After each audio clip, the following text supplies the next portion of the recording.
सल्लि अला मुहम्मदिन व आलि मुहम्मद।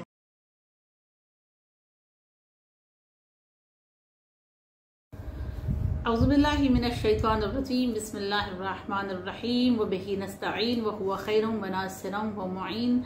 अम्मा बाद फ़क़द क़ाल अल्लाहु तबारक व तआला फ़ी किताबिहिल मुबीन व फ़ुरक़ानिहिल हमीद व क़ौलिहिल हक़्क़। बिस्मिल्लाहिर्रहमानिर्रहीम व क़ाल रब्बुकुम उदऊनी अस्तजिब लकुम इन्नल्लज़ीना यस्तकबिरूना अन इबादती सयदख़ुलूना जहन्नम दाख़िरीन।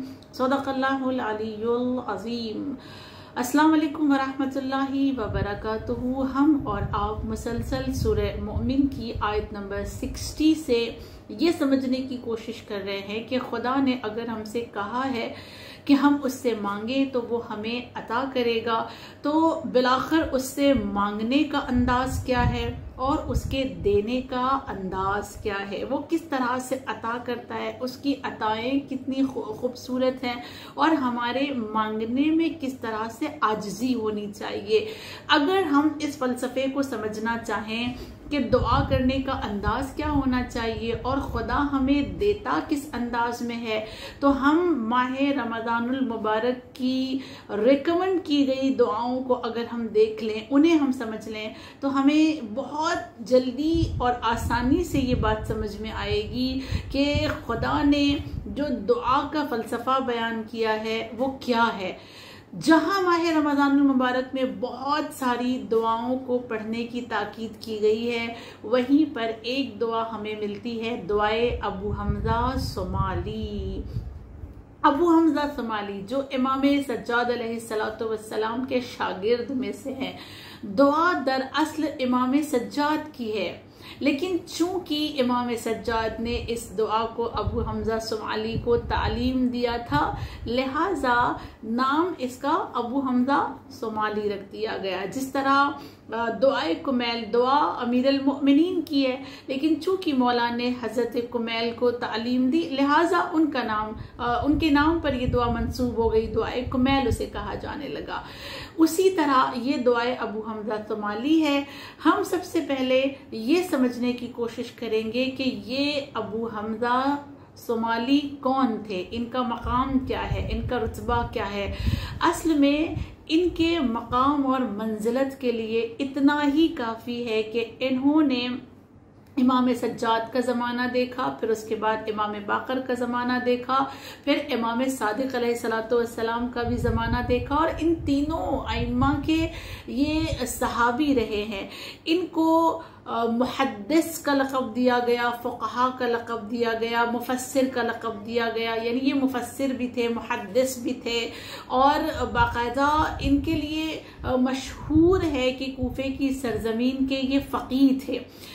इनकी मंजिलत और इनका मकाम इतना बुलंद है कि इमाम रज़ा अलैहिस्सलातु वस्सलाम ने इनके लिए फरमाया, जिनका असल नाम साबित बिन दीनार है, अबू हमज़ा सोमाली का, इनके लिए मौला कहते हैं कि साबित बिन दीनार यानी अबू हमज़ा सोमाली अपने ज़माने के सलमान फ़ारसी थे। दूसरे मकाम पर इमाम रज़ा ने इनके लिए कहा, अबू हमज़ा सोमाली अपने ज़माने के लुक़मान थे। कितना बड़ा मकाम अता कर रहे हैं मौला चाहने वालों को। ये कूफे की सरजमीन पर रहते थे अबू हमज़ा सोमाली, और क्योंकि कबीले सोमाला से इनका ताल्लुक़ था, लिहाजा इनको सोमाली कहा जाने लगा। कूफे की सरजमीन पर ये जैद इब्ने अली के कांटेक्ट में थे, और जैद शहीद जिसको कहा जाता है। और जब जनाब जैद ने क़याम किया था तो इनके 3 बेटे थे, जिनका हमज़ा नाम है, एक का नाम नू था और एक का नाम मंसूर था। ये तीनों बेटे हज़रत जैद के क़याम में इस्लाम के रास्ते में शहीद कर दिए गए थे, और इन्हीं को इमाम सज्जाद ने ये दुआ तालीम दी थी। देखिए, यहाँ से हमें सबसे पहले अहले बैत का करम समझ में आता है। अहले बैत की ज़ात वो ज़ात है कि अगर उनके साथ बैठकर कोई दुआ फकत सुन भी लेता है ना, तो दुआ उनकी होती है लेकिन नाम सुनने वाले का आ जाता है, और उस दुआ का नाम ही सुनने वाले पर रख दिया जाता है। ये अहले बैत की अता है, ये अहले बैत का करम है। वगरना हम देखें आज के दौर में भी अगर एक छोटा सा कलाम किसी ने लिखा है ना, किसी शायर ने, तो वो कभी इस बात को गवारा नहीं करता कि उसके कलाम में किसी और का नाम आ जाए, और हमेशा उसकी ये ख्वाहिश होती है कि जब उसका कलाम पढ़ा जाए तो मक्ते वाला शेर जहां उसका नाम है वो जरूर पढ़ा जाए। लेकिन ये अहले बैत का करम करने का अंदाज है, ये उनकी शान है कि इतनी खूबसूरत दुआएं जो उनकी हैं, लेकिन फकत बैठकर किसी ने सुन ली है तो किसी दुआ को दुआए कुमैल कहा जाने लगा, किसी दुआ को दुआए अबू हमजा सोमाली कहा जाने लगा। ये हमें और आपको बहुत खूबसूरत एक इमाम सज्जाद की तरफ से अता हुई है ये दुआ। इस दुआ की अगर हम फजीलत को समझना चाहें तो 3 तरीके से समझ सकते हैं। सबसे पहले ये कि इस दुआ को ख़ास तौर से माह रमज़ान में पढ़ने को कहा गया, ताकीद की गई है कि माह रमज़ान में पढ़ा जाए। इस दुआ की दूसरी फजीलत ये है कि इमाम सज्जाद माह रमज़ान में पूरी रात जागते थे, और पूरी रात जागने के बाद मौला सज्जाद सहर के वक्त इस दुआ को पढ़ा करते थे। ये इमाम सज्जाद इसे हर दिन पढ़ते थे। और उसके बाद इस दुआ का सबसे बड़ा कमाल ये है कि जैसे कि हम जानते हैं कि दुनिया में जितने भी लोग हैं हर एक की रिक्वायरमेंट अलग अलग है, हर एक की ज़रूरत अलग अलग है, हर एक अपने दुआ में अलग चीज़ें मांगता है, और इस दुआ में तमाम चीजें मांगी गई हैं। इस दुआ में हर चीज मौजूद है, किसी भी जरूरतमंद की जरूरत इसमें रह नहीं जाती जो बयान न की गई हो, हर चीज इसमें बयान की गई। लिहाजा आयतुल्लाह जवादी आमली ने इस दुआ के बारे में कहा कि ये दुआ हर लिहाज से जामे तरीन दुआ है और हर पढ़ने वाले के लिए मुफीद है। अगर कोई अल्लाह के खौफ से पढ़ रहा है उसके लिए भी ये मुफीद है, अगर कोई अल्लाह से रजा के लिए पढ़ रहा है, उम्मीद से पढ़ रहा है खुदा की बारगाह से कि वो उम्मीद लगा के बैठा है कि माफ कर दिया जाएगा, या कोई चीज मांगने की उम्मीद से पढ़ रहा है उसके लिए भी ये दुआ मुफीद है। और फिर कहा या अगर कोई हाजत उसके अंदर है जो वो खुदा से तलब करना चाहता है तो उसके लिए भी ये दुआ बहुत ज्यादा मुफीद है। दुआ का जो आगाज है वो एक खूबसूरत जुमले से होता है, और वो जुमला है इलाही ला तुअद्दिबनी बिउक़ूबतिक, और इख्तिताम यानी आखिरी जुमला है इस दुआ का मिनल आइश बिमा क़समतली या अरहमर राहिमीन। हम पहले ही जुमले को समझें, इतनी खूबसूरत इसमें लॉजिक छुपी हुई है। पहले जुमले में एक समंदर है, इस दुआ का फर्स्ट सेंटेंस ही एक समंदर की तरह है। क्या कहा गया इस दुआ के पहले जुमले में?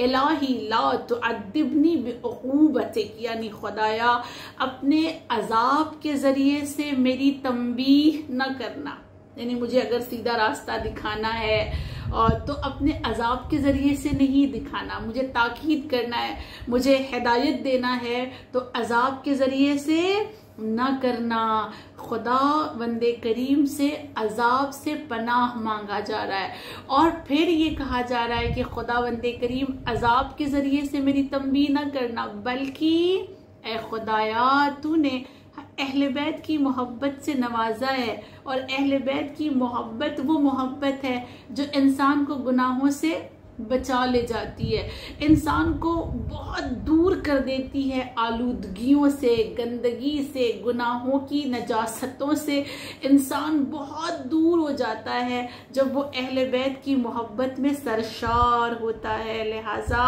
खुदा से कहा जा रहा है खुदा अजाब के जरिए से तंबीह न करना, बल्कि अगर मैं खता कर दूं, मैं गुनाह कर दूं तो मुझे इस गुनाह से दूरी के लिए अहले बैत की मोहब्बत अता करना, और इस मोहब्बत में इतनी ताकत और इतनी कुव्वत देना कि इस मोहब्बत के जरिए से मैं अपने दामन को गुनाहों से बचा लूं और गुनाहों से खुद को बचाकर मैं खुदा की कुर्बत को हासिल कर सकूं। और फिर दूसरा जुमला इस दुआ का है, सेकंड सेंटेंस, वला तमकुर बी फी हीलतिक, और खुदाया इतनी छूट भी न दे देना कि फिर मैं धोखे में आ जाऊं। अल्लाह अकबर, कितना खूबसूरत जुमला है। पहले जुमले में क्या कहा जा रहा है? अजाब न देना, ताकीद न करना अजाब के जरिए से। दूसरे सेंटेंस में क्या कहा जा रहा है? लेकिन ए मेरे खुदा इतनी छूट भी न देना मेरे गुनाहों पर कि फिर मैं धोखा खा जाऊं। किस बात का धोखा?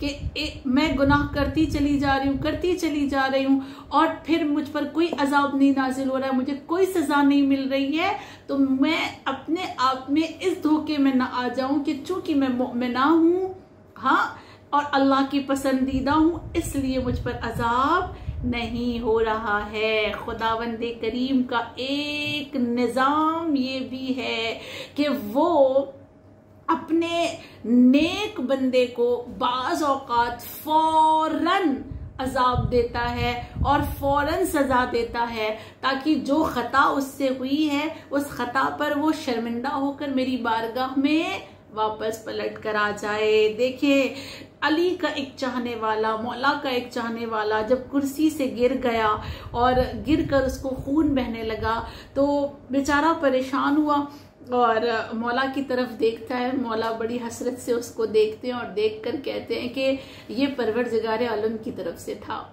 का मौला क्यों?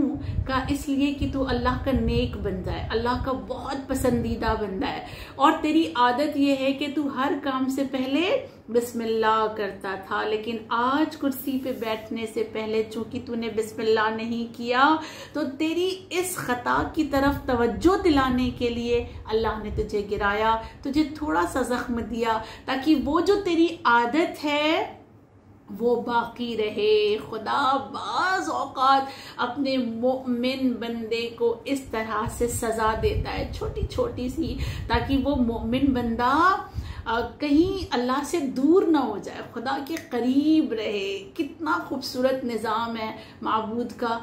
कुर्बान हो जाए ना हमारी ज़िंदगी परवरदिगार आलम की ज़ात किरामी पर, उसके रहम पर, उसके करम पर। और फिर इस दुआ में कुछ अल्लाह से मांगा गया और उसको कहा गया कि सब कुछ तेरे अख्तियार में है, और एक 4 से 5 सेंटेंस के बाद एक ये कहा गया कि या रब्बे या रब्बे या रब्बे, जितनी बार एक सांस में कह सकते हो, जब तक सांस न टूट जाए तब तक या रब्बे कहो। ठीक है, ये एक बहुत खूबसूरत हुस्न है इस दुआ का कि एक सांस में या रब्बे या रब्बे या रब्बे या रब्बे या रब्बे या रब्बे, जब तक सांस नहीं टूट जाती कहना है। क्या लॉजिक हो सकता है? एक सांस में या रब्बे जितनी बार कह सकते हो उतनी बार कहो, जब तक सांस न टूटे तब तक या रब्बे कहते रहो। उलमा से जब पूछा गया कि अक्सर दुआओं में हम ये देखते हैं कि दुआ के बीच में दरमियान में ये जुमले आते हैं या रब्बे या रब्बे या रब्बे, जब तक सांस न टूट जाए ये कहते रहो, इसकी वजह क्या है? तो उलमा ने जवाब दिया, इसकी वजह ये है कि खुदा तुम्हें प्रैक्टिस करवाना चाहता है। किस चीज की?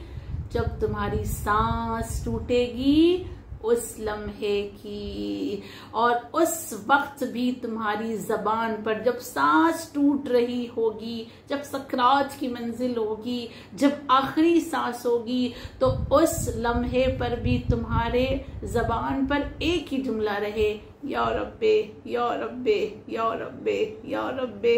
ये बहुत सारी चीजें इस दुआ में हमने और आपने सीखनी है इस माह रमज़ानुल मुबारक में इंशाअल्लाह। बस इसी के साथ मैं ये दुआ करती हूँ खुदा की बारगाह में कि माबूद हकीकी हमें रोज़ाना इस दुआ को पढ़ने की सआदत नसीब फरमा, हमें इमाम ज़मान का दीदार नसीब फरमा, उनके ज़ुहूर में ताजील फरमा, हमें उनके आवान व अंसार में शुमार फरमा। व तक़ब्बल मिन्ना इन्नका अंतस समीउल अलीम।